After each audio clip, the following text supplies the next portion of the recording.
Qu'est-ce que je viens de regarder? Quel est ce bonbon qu'on vient de m'envoyer? Légendaire, fantastique, incroyable, frissonnant. Les superlatifs ne manquent plus pour parler de cet épisode 11 de Solo Leveling. Je lui mettrai la note de 9 sur 10. Alors pourquoi pas 10? Parce qu'il y a un mais. L'épisode pour moi n'était pas parfait à mes yeux. Et nous allons voir pourquoi. Restez bien jusqu'à la fin de cette vidéo parce que vous allez voir, je vais être très salé à un moment donné. Restez bien.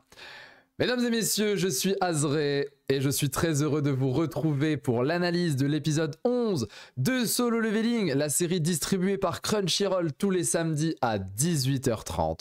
N'oubliez pas de vous abonner si vous souhaitez vivre avec moi le contenu Solo Leveling. L'objectif des 1000 abos se fait de plus en plus précis chaque jour et tout ça, c'est grâce à vous. D'ailleurs, on va mettre, comme pour le dernier épisode, un objectif de 40 likes sur cette vidéo, donc n'oublie pas, abonne-toi, like, le petit pouce, les commentaires, ça donne un meilleur référencement pour ma vidéo et ça permet d'être vu par de plus en plus de monde. Alors une fois n'est pas coutume, je ne vais pas faire l'analyse de l'épisode dans son ordre chronologique, mais je vais plutôt d'abord en dire tout le bien que je pense, et après je vais en dire tout le mal.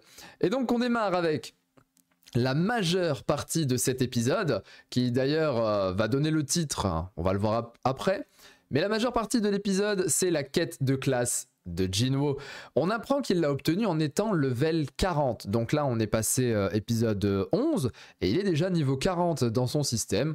Et donc cette quête lui permettrait d'obtenir une nouvelle classe. La quête est très cool, obligeant Jinwoo à user de tout ce qu'il a appris, car il rencontre des monstres en armure qui vont user de tactiques, de Kang Tae-chik pour les assassins, du groupe de Hwang Dong-suk pour les mages, les archers et les guerriers, ou encore du grand serpent Kasaka qu'on avait vu dans le premier donjon, là où il a chopé le croc de Kasaka, sa fameuse dague. Alors je me suis demandé, est-ce que le système enregistre les informations des combats de Sung Jinwoo pour les inclure dans les donjons qu'il fabrique? Je pense que cette question mérite d'être posée car ce système reste encore, hein, après 11 épisodes, une énigme absolue. D'ailleurs j'ai beaucoup aimé la frame que je vous montre là dans l'image. C'était un passage qui était extrêmement bien animé, on voit Sung faire des cabrioles dans tous les sens, partir à droite à gauche, esquiver les flèches. Non, c'était vraiment très cool. Et on apprend d'ailleurs aussi que dans ce donjon, Sung ne peut pas utiliser son heal, il ne peut pas utiliser donc sa recovery qu'il a à la fin d'une quête journalière, ni les potions qu'il a attrapées. En gros, c'est ultra chaud, et heureusement d'ailleurs qu'il drop des morceaux d'armure et du soin sur les mobs. Encore une fois, c'est très bien pensé parce que l'armure n'est physiquement pas présente, ce qui fait qu'on peut toujours garder un certain style pour Sung Jinwoo.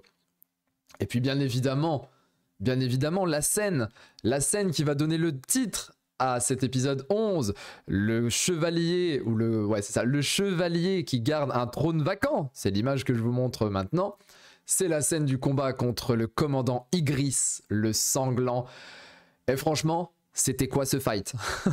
C'était quoi ce poulet? C'était quoi cette OST qu'on nous a envoyé? Les scènes, elles étaient mais incroyables. Je vous avais dit la semaine dernière qu'on allait bien manger, mais franchement, est-ce que je m'attendais à une animation pareille? Pas du tout. Pas du tout. Déjà, le personnage d'Igris, il est légendaire, il a un flow, mais oh là là là là, j'avais des frissons. J'ai regardé tout l'épisode avec un sourire comme ça, franchement j'avais des frissons de malade. Et puis du coup, on a fait une POV, une point of view de Sung à un moment donné contre Igris, les patates qu'il se prend. C'était du génie. Le fait qu'Igris soit largement au-dessus du niveau de Sung, c'était complètement indécent. Et pour en revenir aux patates que Sung met ou que Igris envoie, j'avais l'impression de les ressentir moi-même en fait. Quand Igris lui mettait des torgnoles ou des coups d'épée, d'ailleurs son épée elle est incroyable, hein. Il envoie un coup, ça fait tchou tchou tchou tchou tchou dans tous les sens, c'était juste génial. Bah, j'avais l'impression qu'il me les mettait à moi en fait, ces coups je les ressentais, j'avais l'impression que c'était moi qui me faisais tabasser et que c'était pas Sung. En tout cas à travers l'écran c'était terrible.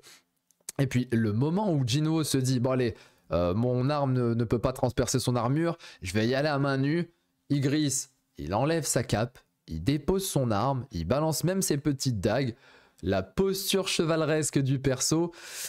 Les frissons, les frissons. Et d'ailleurs, quand il dépose sa cape, j'ai vu, hein, je sais pas si vous avez eu la référence un petit peu, mais moi j'ai vu Rock Lee contre Gaara dans Naruto.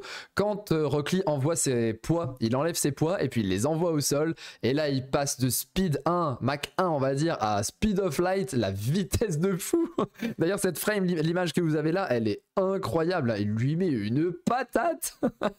Là, vous voyez, là, c'est le moment de l'épisode où je suis heureux. Je suis tout simplement heureux. On sent que Sung est complètement dépassé. J'arrive pas à ne pas sourire de ce que j'ai vu parce que c'était génial. Et vient l'esprit shonen, évidemment.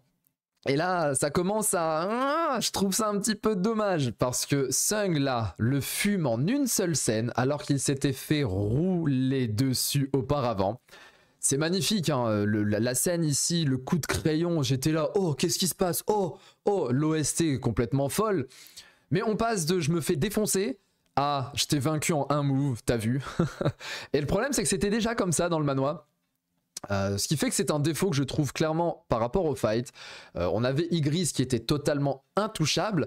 Et d'un coup d'un seul, il se fait enchaîner juste parce que Sung, il était en mode non. Et puis d'un coup, hop, il attrape et il le défonce. Des petits moments, j'aime pas. Moi, c'est soit tu me mets un personnage qui est exceptionnellement fort et il est imbattable, soit tu mets un personnage que tu peux toucher et dans ces cas-là, tu sens la marge de progression du personnage pour réussir à battre l'adversaire, mais tu peux pas me mettre un personnage qui est intouchable et dans la seconde qui suit, il se fait massacrer, il peut même pas réagir. Bon, ceci dit, j'ai particulièrement apprécié le moment où Igris va tenter de prendre la dague que Sung lui plante dans l'œil. Donc il prend la dague, il essaye de l'attaquer, et là Gino la replace dans son inventaire, puis il la ressort. Franchement, ça m'a fait penser au move que fait Arya Stark dans Game of Thrones à un certain moment de la série. Le petit tour de passe-passe avec la dague, j'en dis pas plus, mais là j'ai vu ça, j'ai fait « Oh, j'ai la ref !» J'ai la ref. C'était juste génial. Bon, franchement, ces passages-là, là, cette review, cette analyse, c'est en gros, pendant les 10 premières minutes, ça va être « C'était génial ». En tout cas, Igris, c'est fini. Il s'est vaillamment battu. Et puis maintenant, il repose là, tel un Ronin, après un combat épique. On voit que Sung obtient une rune qui s'appelle la rune de la Ruler's Hand, qu'on pourrait plutôt traduire par la main du dirigeant. Mais il s'en fout. Alors contre Kang Taechi, qui l'avait pété, il avait obtenu un skill. Donc là, on suppose qu'il va obtenir un skill. Mais pour l'instant, il est plutôt intéressé par la pierre de TP qu'il obtient. Et puis le donjon se transforme en une espèce de monster wave, des vagues de mobs qui apparaissent à l'infini. Et ça me fait un petit peu penser au jeu Solo Leveling Arise, qui d'ailleurs est sorti en Early Access au Canada il y a quelques jours. N'hésitez pas à aller voir mes vidéos dessus si vous souhaitez y jouer. Et d'ailleurs, on peut se retrouver quasiment tous les soirs de la semaine sur Twitch, Azred TV, hein, avec un grand TV. Sur ma chaîne Twitch, si vous voulez me voir jouer à Solo Leveling Arise, c'est juste trop bien. Alors les sorts des mages qui pètent le camouflage de Sung, franchement je l'ai pas vu passer. Il se met en camouflage de Kang Taechi, il se dit bon, je vais attendre pendant 5 minutes.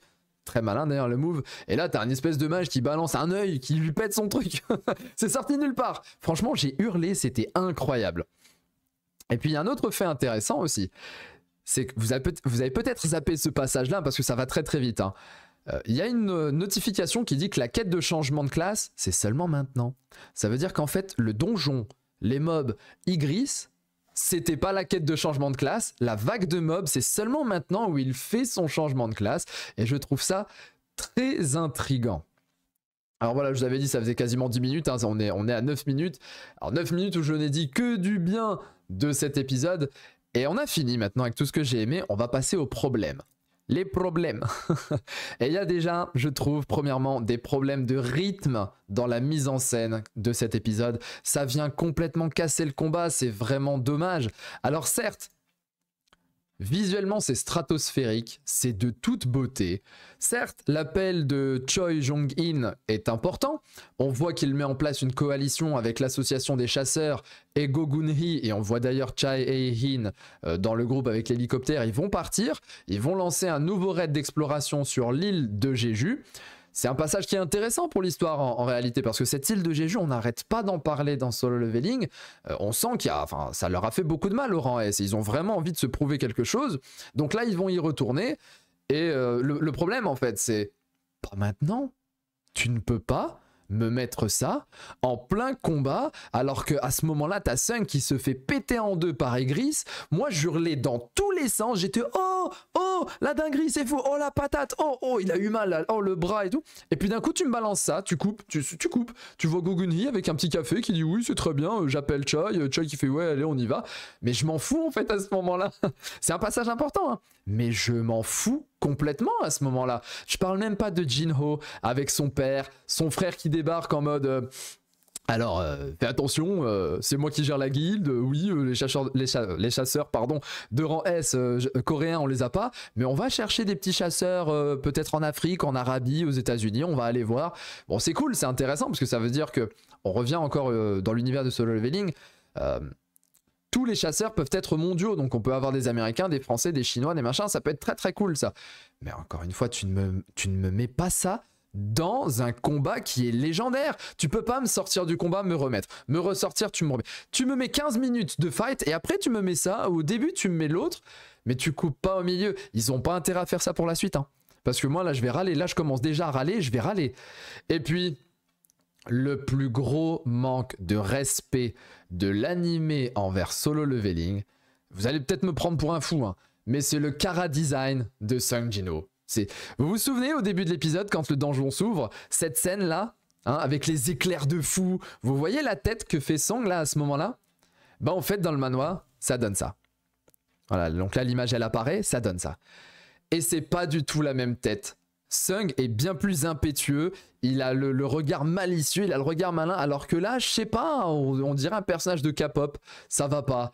C'est pas la première fois que A1 Productions foire la tête de Sung, et surtout son expression faciale, dans l'animé en comparaison au manhwa.